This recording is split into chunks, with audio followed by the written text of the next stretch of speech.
Bismillahirrahmanirrahim. Assalamualaikum warahmatullahi wabarakatuh.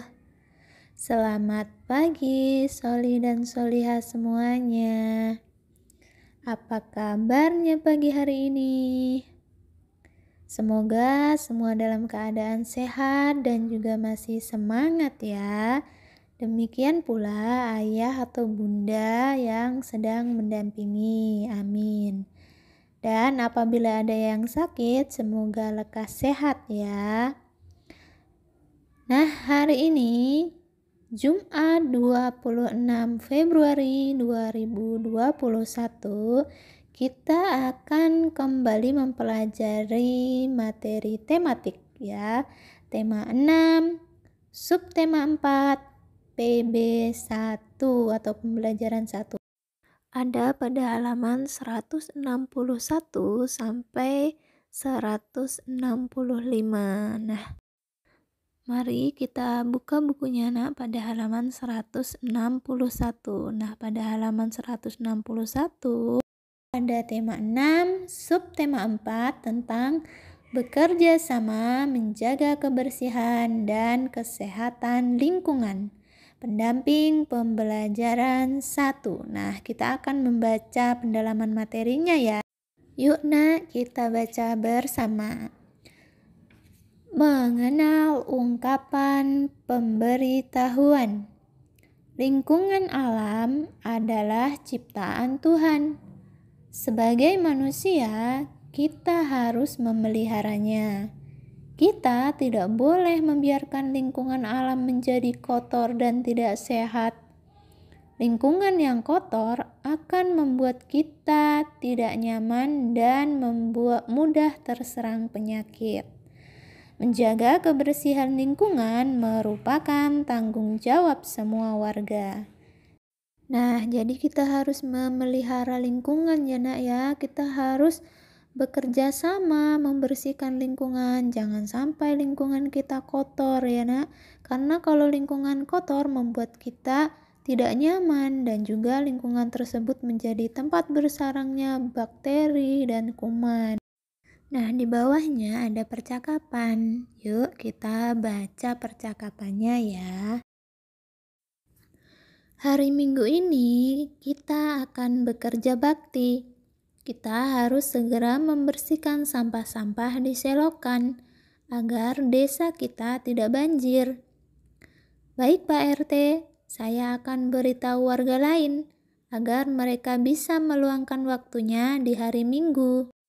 Kita lanjutkan di halaman berikutnya ya nak, di halaman 162.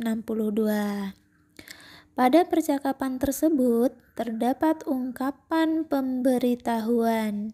Ketua RT memberitahukan kepada warga bahwa akan diadakan kerja bakti. Ungkapan pemberitahuan berisi sebuah informasi. Ungkapan pemberitahuan ditulis dengan bahasa yang mudah dipahami. Perhatikan contoh ungkapan pemberitahuan yang lain berikut. Fitri terlambat datang ke sekolah. Sampah yang dibuang di selokan dapat menimbulkan banjir. Dedi gemar bermain sepak bola. Nah itu ya nak, itu beberapa contohnya dan juga penjelasan tentang ungkapan pemberitahuan, bahwa ungkapan pemberitahuan itu adalah sebuah informasi. Jadi kita memberitahukan sesuatu ya nak ya. Ungkapan pemberitahuan itu berisi sebuah informasi. Jadi kita memberitahukan sesuatu kepada orang lain. Kemudian ungkapan pemberitahuan juga ditulis dengan bahasa yang mudah dipahami supaya orang lain paham dan tahu apa informasi apa yang disampaikan dalam ungkapan pemberitahuan. Di bawahnya ada ayo berlatih ya nak. Kita akan mengerjakannya, siapkan pensilnya ya. Lingkarilah nomor untuk kalimat yang merupakan ungkapan pemberitahuan. Nomor 1, tolong ambilkan aku air untuk menyiram tanaman. Nah, ini ungkapan pemberitahuan bukan ya? Bukan ya nak, karena di situ ada kata atau kata tolong yang artinya itu adalah ungkapan permintaan tolong. Selanjutnya nomor 2, lingkungan sekolah Mei bersih dan sehat. Ya, ini adalah ungkapan pemberitahuan. Kalian boleh melingkari nomornya ya. Karena di situ mengandung informasi bahwa lingkungan sekolah Mei bersih dan sehat. Selanjutnya nomor 3, di manakah alamat rumah Made? Nah, kita harus melihat ciri-cirinya ya nah untuk dapat membedakan ungkapan pemberitahuan atau bukan. Nah, kalau ungkapan yang nomor 3 ini atau kalimat yang nomor 3 ini ada tanda tanya ya atau diakhiri dengan tanda tanya yang artinya itu adalah kalimat tanya ya nak ya, jadi bukan ungkapan pemberitahuan. Selanjutnya yang nomor 4, buanglah sampah pada tempatnya.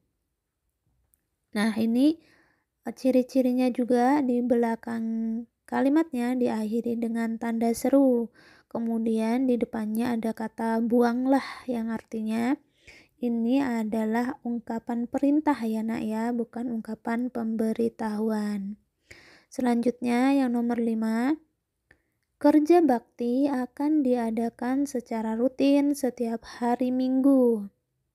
Nah, kalau ini ungkapan pemberitahuan ya nak ya, karena ada informasi yang disampaikan. Ciri-cirinya ungkapan pemberitahuan itu adalah diakhiri dengan tanda titik ya nak ya. Jadi ungkapan pemberitahuan itu selalu diakhiri dengan tanda titik ya. Selain juga karena mengandung informasi ya nak ya. Informasinya adalah kerja bakti akan diadakan secara rutin setiap hari Minggu.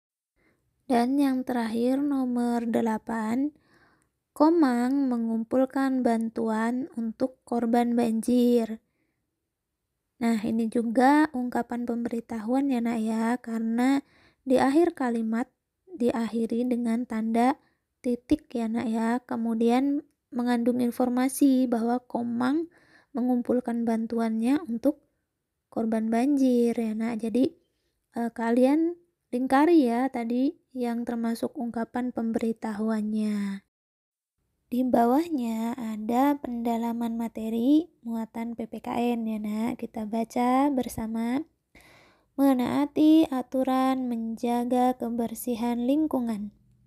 Lingkungan harus dijaga agar tetap bersih dan sehat. Oleh karena itu, harus dibuat aturan. Aturan aturan adalah hal yang harus dilakukan. Lanjut di halaman sebelahnya. Misalnya aturan di lingkungan masyarakat. Aturan tersebut harus dipatuhi oleh seluruh warga. Aturan di lingkungan masyarakat dibuat agar hidup menjadi nyaman dan teratur. Jika tidak ada aturan, hidup akan menjadi kacau. Berikut contoh aturan untuk menjaga kebersihan di lingkungan masyarakat. Nah, gambar yang pertama adalah membuang sampah pada tempatnya. Gambar yang kedua, membersihkan lingkungan secara rutin. Gambar yang ketiga, membersihkan selokan dari sampah. Di bawahnya, mematuhi aturan dapat melatih kita untuk berdisiplin dan bertanggung jawab. Jadi, untuk menjaga kebersihan lingkungan, maka dibuat aturan ya nak ya. Kenapa dibuat aturan? Supaya hidup menjadi nyaman dan teratur, sehingga orang-orang tidak sembarangan misalnya membuang sampah, karena ada aturan membuang sampah pada tempatnya. Dan aturan tersebut juga harus dipatuhi oleh seluruh warga ya nak ya. Jadi ketika ada kerja bakti, warga juga harus ikut bekerja bakti membersihkan lingkungan, kemudian juga membersihkan selokan dari sampah ya nak ya, bersama-sama agar lingkungannya menjadi bersih dan juga nyaman ya. Jadi mematuhi aturan dapat melatih kita untuk berdisiplin dan bertanggung jawab ya nak ya. Jadi kalau ada aturan, kita harus mematuhinya karena kita harus bertanggung jawab atas apa yang kita lakukan. Misalnya kita sedang makan sesuatu yang ada bungkusnya, jangan kita buang sembarangan, tapi kita buangnya ke tempat sampah ya nak ya. Kita bertanggung jawab karena kita yang membawa sampah tersebut. Kemudian ketika ada kerjasama atau kerja bakti yang mengharuskan kita bersama-sama, maka kita juga disiplin ya nak mengikuti kegiatan bersih-bersih tersebut. Di bawahnya ada ayo berlatih. Kita kerjakan ya nak. Yang nomor 1, siapa yang harus mematuhi aturan yang berlaku di lingkungan masyarakat? Siapa tadi? Ya, seluruh warga ya nak ya. Kemudian yang kedua, apa akibat jika tidak ada aturan di lingkungan masyarakat? Apa akibatnya? Hidup akan menjadi kacau ya nak, boleh ditulis. Selanjutnya yang ketiga, tuliskan 2 contoh aturan yang ada di lingkungan sekitarmu. Nah, kalian boleh tulis ya di situ contohnya apa sih aturan yang ada di lingkungan sekitar kalian, atau sama seperti contoh pada gambar di atas ya nak ya. Boleh kalau sama boleh tuliskan 2 ya. Atau kalau ada yang beda juga boleh kalian tulis aturannya apa. Selanjutnya ada pendalaman materi muatan SBDP. Yuk kita baca bersama ya. Membuat karya kerajinan dari bahan alam. Benda yang sudah tidak terpakai dapat dibuat menjadi sebuah karya kerajinan. Lanjut di halaman berikutnya. Salah satu bahan yang dapat dibuat kerajinan adalah kerajinan dari bulu ayam. Kita dapat memanfaatkan bulu ayam dari kemoceng yang sudah rusak. Berikut beberapa contoh kerajinan yang dibuat dari bahan bulu ayam. Nah, lihat ya nak, ada gambarnya di situ. Yang pertama adalah gambar kerajinan berupa gantungan kunci. Nah, yang kedua berupa kalung ya nak, yaitu dibuat dari bulu ayam ya nak ya. Jadi kalau ada yang punya kemoceng yang sudah rusak, kan ada yang kemoceng dibuat dari bulu ayam ya nak ya, itu bisa dibuat kerajinan ya nak ya, karena bulu ayam itu juga termasuk bahan alam ya nak ya. Kemarin kan kita membahas tentang biji-bijian, kemudian ada ranting, kemudian ada kulit telur ya yang merupakan bahan alam, dan sekarang ini ada dari bulu ayam ya nak ya. Di bawahnya ada keterampilan kinerja produk. Nah, kita baca dulu yuk bersama, kita baca. Membuat karya dari bulu ayam. Ayo membuat hiasan pintu dari bulu ayam. Lakukan kegiatan berikut di bawah bimbingan gurumu. Nah, kita belum bisa praktek langsung ya nak ya, tapi kita bisa mempelajarinya sekarang ya. Jadi kita pelajari dulu ya prakteknya nanti jika ada kesempatan. Yang pertama, alat dan bahan, yaitu bulu ayam dari kemoceng, cat air, manik-manik, benang wol, kardus bekas, dan gunting ya. Nah, itu ada gambarnya di sebelah.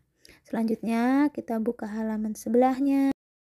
Di halaman selanjutnya ada langkah-langkah kegiatan. Nah, ini karena kita tidak ada tugas prakteknya, jadi kalian bisa mempelajarinya ya. Jadi tidak diberi tugas ya untuk membuat karya kerajinan ini. Tapi apabila kalian ingin membuatnya di rumah, misalnya ingin membuat kerajinan karena ada kemoceng yang rusak, misalnya yang kemoceng dari bulu ayam, maka kalian boleh membuatnya sendiri di rumah ya jika kalian ingin praktek.